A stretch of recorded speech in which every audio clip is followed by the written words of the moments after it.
সেদিন ছিল রবিবার। সকাল সকাল চা খেয়ে সোজা চলে গেছিলাম হাজব্যান্ডের সঙ্গে বাজারে। বাজারে গিয়ে তো আমার মাথাটাই খারাপ হয়ে গেছিলো এত সবজি দেখে। ভেবেছিলাম লরি ভরে সব বাজার করে নিয়ে আসব।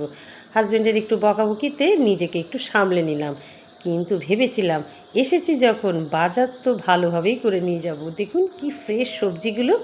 আর এখানে দেখতে পাচ্ছেন গাজর, বিট, এগুলোও ভীষণ ভালো ছিল। আমি যেহেতু প্রতিদিন জুস খাই আর মেয়েকেও খাওয়াই, তাই আমার এটা প্রতিদিনই লাগে। সামনের যে বাজার সেখানে দাম একটু বেশিই থাকে, তাই ভেবেছি একটু বেশি করে নিয়ে যাই। আর দেখুন যে বাজারগুলো করেছি 1 কিলো নিচে আমি একটাও করিনি। আর এই যে আমগুলো দেখতে পাচ্ছেন, দেখুন তো কে কে চিনতে পারছেন এটা কী আম, কমেন্ট করে জানাবেন। আমও নিয়ে এসেছিলাম 5 কিলো। আমার হাজব্যান্ড বলছে এত বাজার কে কে খাবে? আমি বলবো আমি খাবো, তুমি চিন্তা করো না।